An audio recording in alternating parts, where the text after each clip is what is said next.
Good morning dear students, कैसे हैं आप सब। आई होप आप सभी अच्छे से होंगे और खूब मन लगा के पढ़ाई कर रहे होंगे।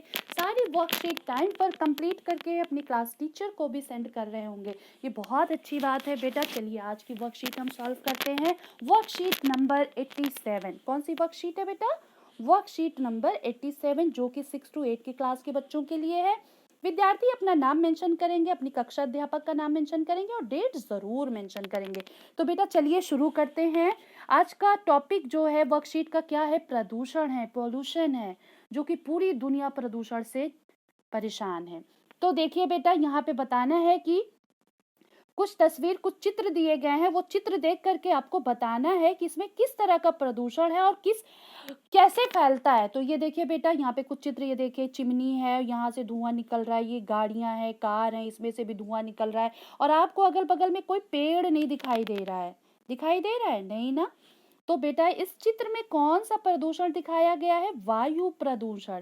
क्या दिखाया गया है बेटा? वायु प्रदूषण। अब इसमें एक सवाल पूछा जा रहा है कि इस प्रदूषण के कौन कौन से कारण को आप जानते हैं। यानी अब अगर आप ये चित्र देखकर बता दिए कि ये जो है वायु प्रदूषण का सीन है, पिक्चर है, तस्वीर है, तो इसका कारण क्या है बेटा? तो मैंने यहाँ पे लिख रखा है, लेकिन आप लोग भी अपने हिसाब से लिखेगा। आप में भी आपको और अच्छे से पता हो तो आप क्या करेंगे? प्रदूषण के कारण कौन कौन से? वायु के गाड़ियों से निकलने वाला धुआं, औद्योगिक इकाइयों से निकलने वाला धुआं तथा रसायन, रसायन यानी केमिकल, आणविक संयंत्रों से निकलने वाली गैसों से तथा धूल, धूल कण यानी धूल कण यानी बेटा गर्द होती है ना, कण यानी ये।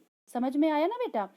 पेड़ों की लकड़ियों के जलने से, कोयले के जलने से यानी लकड़ियों पे जो लकड़ियां जलती हैं तो उससे जो धुआं निकलता है, कोयले के जलने से तथा तेल शोधन कारखानों आदि से निकलने वाला धुआं, ज्वालामुखी विस्फोटक आदि रीजन है, आदि कारण है वायु प्रदूषण के। तो बेटा जैसे जैसे ये आबादी बढ़ती जा रही है वैसे वैसे पोल्यूशन बढ़ता जा रहा है, कोई रोकथाम नहीं हो रहा। जैसे फॉर एग्जाम्पल बेटा ले लो, आवागमन के लिए साधनों की वृद्धि आज बहुत अधिक हो रही है। इन साधनों की वृद्धि से इंजनों, बसों, वायुयानों, स्कूटरों आदि की संख्या भी बढ़ रही है, जाहिर सी बात है। और इन वाहनों से निकलने वाले धुएं बेटा वायुमंडल में लगातार मिलते जा रहे हैं, जिनसे वायुमंडल में असंतुलन हो रहा है। तो बेटा एक चीज आप लोग और नोट कर रहे होंगे कि लगातार जब आबादी बढ़ रही है, जनसंख्या बढ़ रही है, तो पेड़ की कटाई भी हो रही है। यानी वनों की कटाई से वायु प्रदूषण बढ़ रहा है, क्योंकि वृक्ष वायुमंडल के प्रदूषण को निरंतर कम करते हैं। पौधे हानिकारक प्रदूषण गैस कार्बन डाइऑक्साइड को अपना भोजन के लिए ग्रहण करते हैं। वो उनका भोजन है। पेड़ों का भोजन क्या है? Carbon dioxide. बेटा वो बदले में हमें क्या देते हैं? आप सबको पता है, जीवनदायिनी गैस ऑक्सीजन प्रदान करते हैं हमें। तो बच्चे ये रीजन था, आप सबको बहुत अच्छे से पता चल गया कि वायु प्रदूषण होता क्या है, कारण क्या है और इसे हम रोक कैसे सकते हैं। तो बेटा अधिक से अधिक पेड़ लगाकर, और जैसे गाड़ियों से बहुत धुआं निकल रहा है तो उस गाड़ी पे बैन होना चाहिए, बिल्कुल रोड पे नहीं चलना चाहिए। जब तक ठीक ना हो जाए रोड पे निकलने ही नहीं देना चाहिए। तो आगे चलते हैं बेटा, ये देखिए कुछ पिक्चर यहाँ पे भी दी गई है। ये देखिए यहाँ पे पानी है और पानी के अंदर बहुत सारे कूड़े कचड़े हैं, बॉटल है, ये मछली है, और ये देखिए कपड़े, पता नहीं क्या क्या, बहुत सारे कूड़े कचड़े हैं इसमें। तो ये बेटा ये कौन सा चित्र इसमें दिखाया जा रहा है? कौन सा प्रदूषण है? जल प्रदूषण है। जल प्रदूषण बेटा होता है गंदगी।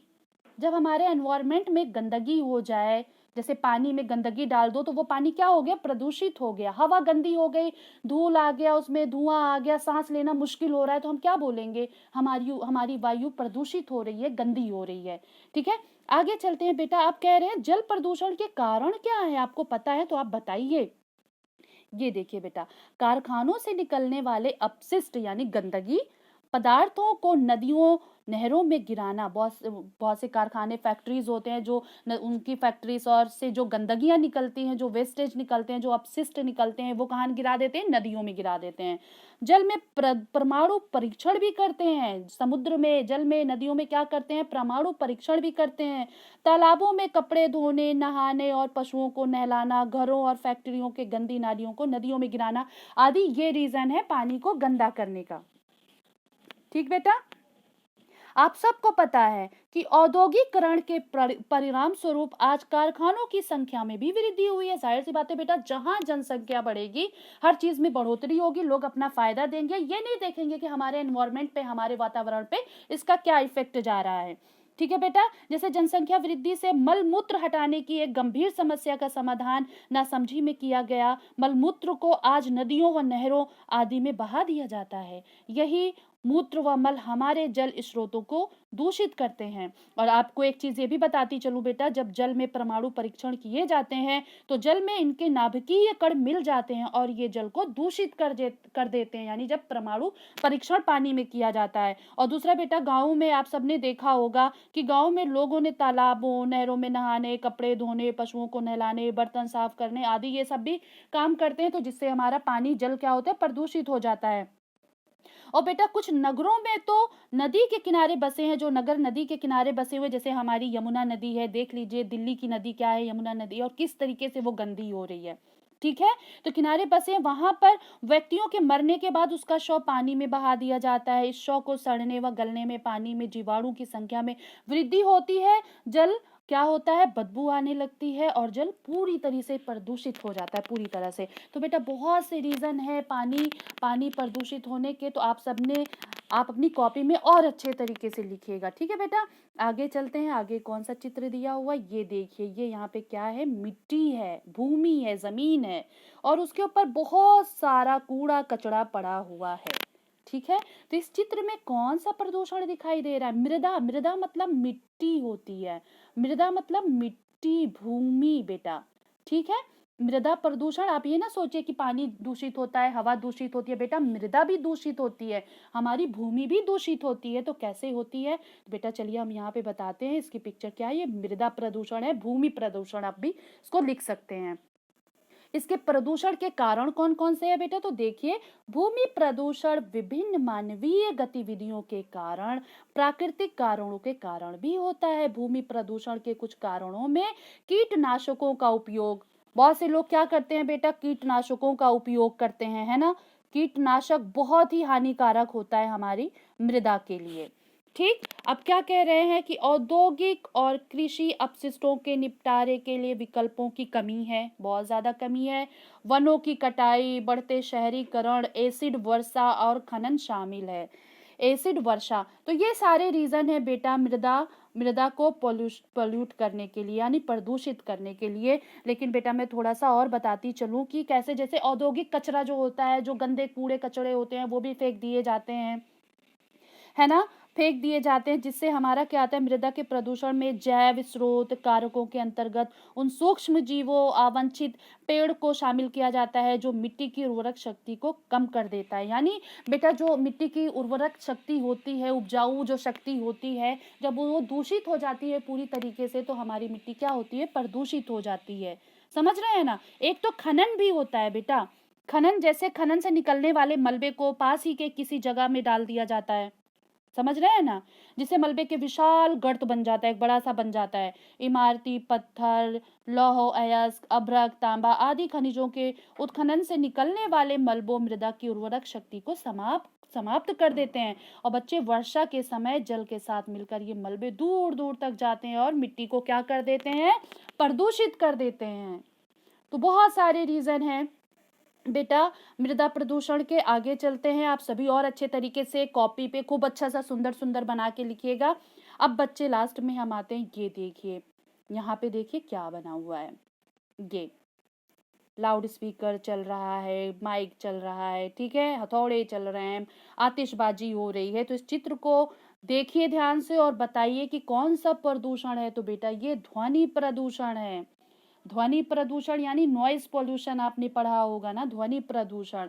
यानी कभी कभी जब आवाजें बहुत तेज होती हैं तो हमारा मन कितना विचलित हो जाता है, कितना परेशान हो जाता है, कि वायु प्रदूषण भी हमारे लिए आज की बहुत बड़ी समस्या बन गई है ना बेटा। तो चलिए, इसका भी हमने बेटा आंसर लिख रखा है, लेकिन आप लोग भी अच्छे तरीके से आप और बड़ा बड़ा करके लिखिएगा। लेंथी आप कॉपी पे सुंदर सा लिखेंगे, ध्वनि प्रदूषण हेडिंग डालेंगे, फिर उसके नीचे आप अच्छे से लिखेंगे। ध्वनि प्रदूषण के कारण क्या है बेटा, उद्योग, परिवहन के साधन, मनोरंजन के साधन, निर्माण कार्य, आतिशबाजी, सामाजिक, धार्मिक, राजनीतिक रैलियों में ध्वनि तरंग बहुत तेज होती हैं। बेटा जैसे यहाँ पे बताया उद्योग, जो हमारी फैक्ट्रीज होती हैं, मशीनें, बड़ी बड़ी मशीनें चलती हैं, कितनी ज़्यादा साउंड, कितनी तेज आवाज़ होती है कि वहाँ खड़ा होना मुश्किल हो जाता है। परिवहन, परिवहन के साधन बेटा जैसे हवाई जहाज अगर हमारे घर के ऊपर से गुजर जाए या मेरे हमारे घर के बगल से ट्रेन गुजर जाए तो बिल्कुल हार्ट बीट हमारी तेज हो जाती है, बिल्कुल बहुत अजीब सा लगता है। तो ये बेटा क्या है, ध्वनि प्रदूषण में आता है ना। मनोरंजन के साधन डीजे चल रहा है, गाना लगा दिया, बहुत तेज आवाज में हमने लगा दिया कि सामने वाला बंदा परेशान हो जाए, और डीजे चलाएंगे, मतलब बहुत सारी चीज़ें उसमें होती है बेटा, निर्माण कार्य में होते हैं, उसमें भी बहुत सारे बड़ी बड़ी मशीनें चलती हैं, आतिशबाजी होती हैं, सामाजिक, धार्मिक, राजनीतिक जब रैली होती है, बहुत सारे लोग इकट्ठा होते हैं तब भी बहुत ज़्यादा साउंड होता है। तो बेटा ये सारी चीज़ें होती हैं, है ना। जैसे मानवीय स्रोत, उद्योग हो गया, परिवहन के साधन हो गए, मनोरंजन के साधन। मनोरंजन में क्या क्या बेटा, जैसे देखिए आदमी जो है अपने मनोरंजन के लिए विभिन्न साधनों का उपयोग करता है। आप सबको पता है, हम सभी लोग उपयोग करते हैं, जैसे कि TV, radio, tape recorder, music system यानी डीजे जिसको बोलते हैं, जैसे साधनों द्वारा अपना मनोरंजन करते हैं, बिल्कुल करते हैं, परंतु इनसे उत्पन्न तीव्र ध्वनि, तीव्र यानी बहुत तेज आवाज निकलती है और शोर का कारण बन जाती है। विवाह हो, सगाई हो, कोई भी कार्यक्रम प्रोग्राम हो, चाहे धार्मिक आयोजन हो, कुछ भी हो, पार्टी हो, और उसमें डीजे का चलन बहुत ज़्यादा हो रहा है आज के ज़माने में। हर कोई शादी हो तो डीजे तो ज़रूरी है, मस्ट है। तो ये सब रीज़न क्या है बेटा, ध्वनि प्रदूषण का कारण बनता है। अभी जैसे मैंने निर्माण कार्य बोला, निर्माण कार्य में क्या आएगा बेटा, विभिन्न निर्माण कार्यों में प्रयुक्त विभिन्न मशीनें, मैंने क्या बताया था, बहुत बड़ी बड़ी मशीनें इस्तेमाल होती है, बड़ी बड़ी बिल्डिंगें महीनों में बन के तैयार हो जाती हैं, तो उसमें बड़ी बड़ी मशीनें भी इस्तेमाल की जाती हैं, और उसकी आवाज़ कितनी तेज़ होती है आप सोच भी नहीं सकते, क्योंकि आप सबने सुन रखी है। तो ये भी बहुत बड़ा रीज़न है बेटा। आतिशबाजी क्या है, हमारे देश में आप सबको पता है, हमारे मुल्क में, हमारे देश में विभिन्न अवसरों पर, विभिन्न त्योहारों पर जो है आतिशबाजी की जाती है, जिससे ध्वनि प्रदूषण बहुत तेजी से बढ़ जाता है। अन्य कारण भी हो हैं बेटा, जैसे बहुत सारे रीज़न है, इसके अलावा भी बहुत सारे रीज़न हैं कि जैसे हम लोग जब जैसे कि बेटा हम रासायनिक शासनिक कार्यालयों, स्कूल, कॉलेजों, बस स्टैंडों, रेलवे स्टेशनों आदि पर जब हम जाते हैं तो वहाँ पे बहुत सारे लोग इकट्ठे होते हैं, शोरगुल करते हैं, जिसकी वजह से भी प्रदूषण होता है। और इसकी इसी तरह ना बेटा छोटे-छोटे कई ऐसे कारण हैं जो ध्वनि प्रदूषण को जन्म देते हैं, बढ़ावा देते हैं। जैसे जैसे हम कहते हैं कम चौड़ी सड़कें होती हैं, सड़क पर सामान बेचने वाले लोग होते हैं। तो इस तरीके से बेटा ध्वनि प्रदूषण बहुत तेज़ी से बढ़ता जा रहा है। यानी अभी आज हमने कौन-कौन से प्रदूषण पढ़े बेटा? आप सबने देखा वायु प्रदूषण पढ़ा, कौन-सा प्रदूषण? वायु प्रदूषण पढ़ा, जल प्रदूषण, मृदा प्रदूषण, ध्वनि प्रदूषण।